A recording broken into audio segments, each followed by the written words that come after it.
Хайырлы көн Татарстан, хайырлы көн хөрмәтле телевизор караучылар. Мин Эльза Ахмеджанова һәм тапшырубызның иҗат төркеме барыгызга да матур көн, күтәренке кәеф теләп калабыз. Композитор София Гобайдуллинаның әсәрләре бүгенге көндә иң күп яңгырый торган әсәрләр арасына керә. Музыка сәнгатенә яңа яңгыраш керткән София Гобайдуллина исемендәге «Сәламле без сине» София фестивалендә үткәрелеп килә. Быелгысы композиторның 90 яшьлек юбилейна багышланды. Я бесконечно счастлива тем вниманием, которое мне уделено в связи с моим 90-летием.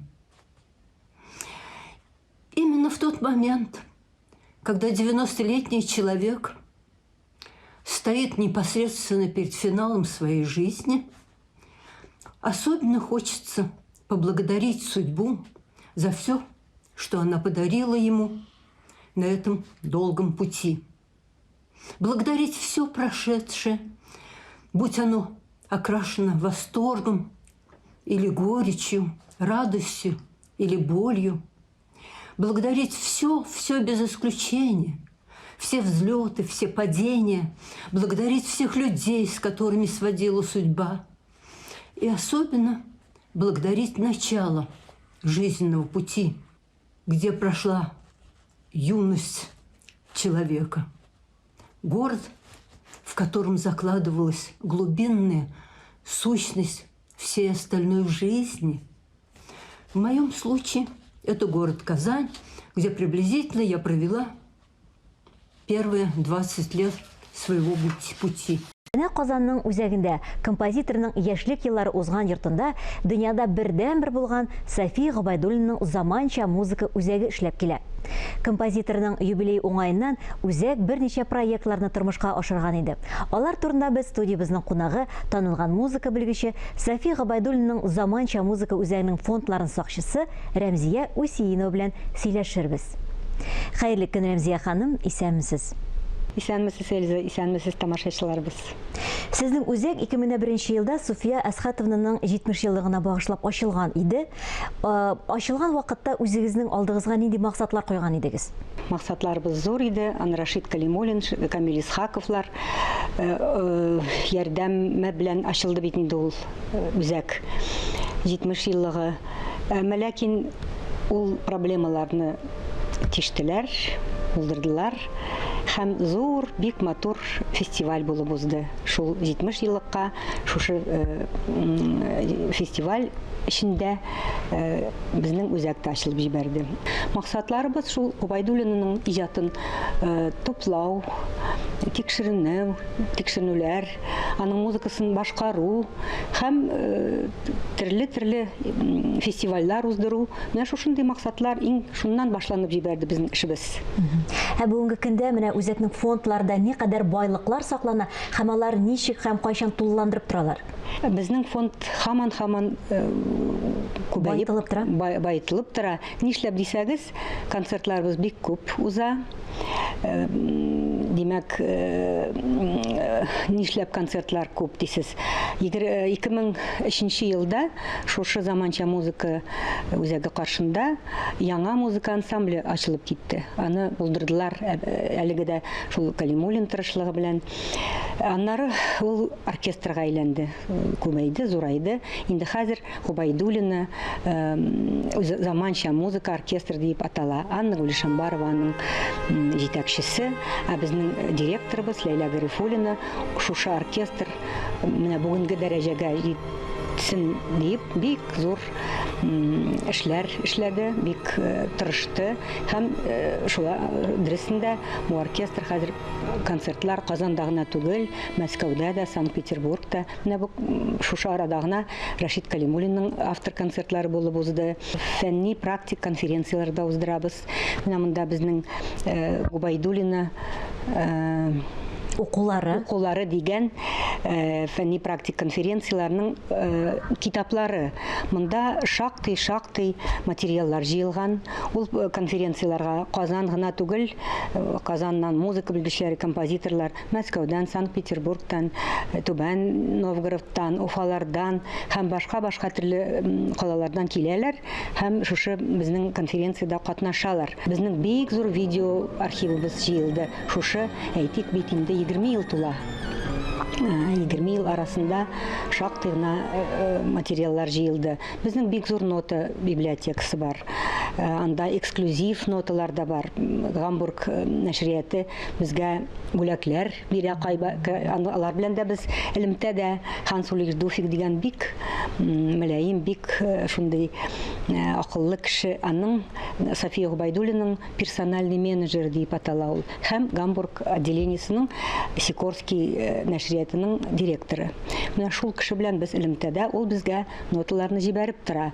Әмма ләкин концерт өчен нотаны без сатып алырга тиеш. Ул шундый коммерческий нәшрият. Быел узган концертка без 2 партитура сатып алдык, арендага алдык. Ул аренданы түләргә туры килә. Һәм аннары копияларын төшереп, әлбәттә, без ул ноталарны Гамбургка җибәрәбез тагын. Менә шулайрак тора аның. Ничкәлекләре бар. Ничкәлекләре бар. Менә шуннан фотларыбыз бик матур гына җыелып бара безнең. Инде юбилей чараларына кайтыйк. Аның фестивальләре узды бит инде, һәм София ханымга багышлап ратушада бик матур гына күргәзмә ачылган иде. Менә шунысы кызыклы, ни өчен менә сезнең ничек уйлыйсыз икән? Ни өчен аның образы шул кадәр рәссамнарда кызыксыну тудыра икән? Аңа багышлап бихисап кына рәсемнәр, картиналар язылган бит. Беләсезме, миңа ул бик аңлашыла. Нишләп аның образы, аның музыкасы. Ул бик улы композитор дейік. Ул композитор-философ дип әйтеп була. Ул интервьюларында, күп кенә интервью бирә, ул төрле радиоларга, телевидениеларга, Европада, ул бик күп җыри бит, үзегез белгәнчә. Хәзер әз генә әйткәндер инде, 90 яшь, ул улы яшь. Менә 5, 6, 7 ел элек Кытайга да барып кайтты ул. 85 еллыгын Америкада да концертлар булды, Бостонда, анда аның оныгы яшәп жаттыра, между прочим. Вот, шунда 85 яшьләре безгә дә килгән иде. Безгә килде, ансы безгә генә килә инде, монда Казанга килергә ул бик ярата. Казанны бит инде аның әтисе, әнисе монда җирләнгәннәр, әйе. Безнең үзәгебез ул яшәгән, ул яшьлеге узган җирдә урнашкан бит инде. Әйе, ансы да бик мөһим нәрсә, минемчә. Анда да килергә бик ярата ул. Инде без ничек яратабызны? Менә шунда безнең кичкенә генә бүлмәләребездә, музей бүлмәләрендә күргәзмәләр уздырабыз без. Шуңа күрә безгә рәссамнар бик килергә яраталар.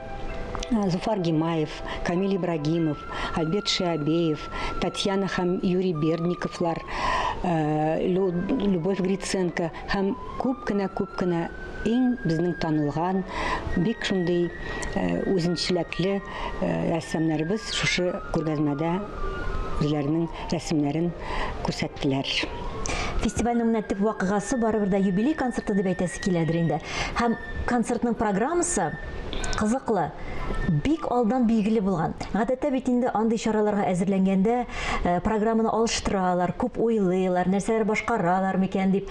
Ә сезнең инде фестивальнең шушы юбилей концерты алдыннан ук күпкә билгеле булды дип әйткән идегез. Моны нәрсә белән аңлатып була? Беләсезме, без дә озак кына уйладык. Уйлаштык бергәләп, Анна Гулишанбар белән, Ләйлә Манасып белән безнең художество җитәкчебез. Тагын бер дирижерны чакырырга шушы концертка. Андрей Смустинин, бу София Губайдуллиның бик яраткан дирижеры. Аның әсәрләре күбесе түгел, шушы 5-10 елда язган бер 3 әсәре шушы дирижерга багышланган. Алар арасында зур гына оратория «Мәхәббәт һәм нәфрәт турында» дигән ораториясе. Шуңа күрә Андрей Смустининны чакырмыйча булдырмадык. Инде Андрей Смустинин килгәч, да, ваш оркестр очень справился с этой работой. Югары бәя бирде. 16 елда София Губайдуллина үзе булганда, репетицияләрдә үзе катнашты. Ул да шул хәтле рәхмәт сүзен әйтте. Оркестрыбыз буквально канатлар ингән булды. Канатлар, нәкъ шулай канат. Ул безнең концертка гына түгел, Конкордия фестиваленә да Кунак булып килгән. кунак булып килгән иде. Һәм безнең фестиваль узды дигәндә генә Конкордия фестивале башланып җибәрде. Тамашачыларга әйтеп китик, Конкордия Әйе. фестивале бу шулай Бу София Габайдуллина исеме белән исеме белән бәйле, бәйле. башлап әзерләнгән фестиваль. Ул Государственный симфонический оркестр фестивале, ә безнең концертта 3 әсәр, һәрберсе 25-30 минутлык әсәрләр. Аларны шактый вакыт узды шул репетициялар уздырып әзерләр өчен. Интроитус фортепианный концерт, Лира Орфея скрипка өчен, скрип һәм оркестр өчен и Варум дигән әсәрләре. Һәрбер әсәрдә әле тагын солист катнашты. Солистларыбыз Мәскәү заманча музыка ансамбле солистлары. Алар бик зур дәрәҗәдәге, бик шундый күренекле солистлар. Һәм безнең концертыбыз бик матур узды дип беләм. София Губайдуллина үзе булса, аңа бик канәгатьләр, шатланыр иде, канәгать булыр иде дип шанасы килә. Менә музыкантлар арасында шундый бер фикер йөри. София Губайдуллинаның әсәрләрен бары тик югары осталык белән башкара торган музыкантларга гына башкарырга сәләтле дигән. Сез менә бу фикер белән килешәсезме? Дөрес, ул фикерне мин генә түгел, ул фикерне бөтен музыкантлар шулай дип әйтәләр. Валентина Холопова София Губайдуллина турында язган монографиясы, менә 90 еллыгына 4-нче тапкыр чыкты ул монография. Ул да шул турда яза. Аның янында теләсә кем була алмый. Аның музыкасына тирән карарга кирәк, аның музыкасын аңларга кирәк. Башкаручы үзенә якын дип күрсә, ул аны башкара ала. Аның янында шундый зур музыкантлар һаман булып тора. Анна София Мутер, скрипачка, Германия скрипачкасы, Гидон Кремер, Давид Геренгас, Иван Манигетти. Бу бөтен дөньяга таныклы музыкантлар. Шул ук Андрей Смусин, Валерий Гергиевны әйтмичә булмый. Ул берничә башкаручы менә шушы Россиядә һәм Европада мәхәббәт һәм нәфрәт турында ораториясы. Тагын бер концерт булды әле безнең яшь композиторларның концерты. Анда да Губайдуллинаның музыкасы яңгырады. Соната радуйся дигән. Шул ук Мәскәү ансамбле солистлары башкардылар. Ул да бик матур күренеш булды. Ул композиторлар союзында булды ул концерт 29-нда.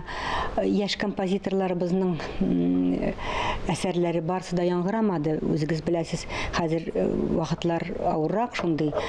Әмма ләкин шул берничәсе яңгырады. Композиторлар берлегендә бик матур концерт булып узды анда да. Аларга да бик зур рәхмәт. Алар катнаштылар шушы беренче халыкара яшь композиторлар конкурсында. Губайдуллинага багышланган, аның 90 елгына багышланган Россия композиторлар берлеге һәм Татарстан композиторлар берлеге безгә бик зур ярдәм күрсәттеләр. Татарстан мәдәният министрлыгыннан башка шундый зур фестивальне без уздыра алмас идек, аларга да рәхмәт әйтәсе килә. Яшь композиторларны София Губайдуллина үзе дә бик хөрмәтли, ул аларга ышана. Менә шушы 21-нче гасырда нәкъ шушы сәнгать эшлеклеләре, композиторлар, рәссамнар, язучылар, алар бу дөньяны ничектер үзгәртерләр дип бик ышанып яши ул. Ул үзен пессимист дип әйтми, әмма ләкин бик бүгенге дөньяда булган хәлләргә бик борчулана, бик уйлана ул турыда. Как звучит сейчас мир? Иной раз задают такой вопрос. Я ответила, что звучит перенапряженно.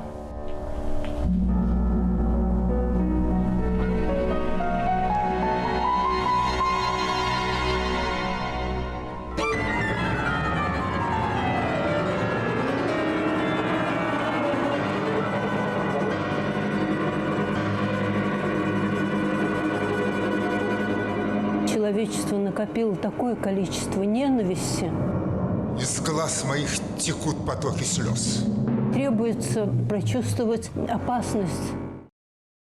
Актык сүзем дип әйтелгәндә, Гобайдуллина турында әйткәндә, мин аны язып та, укып та бирергә телим.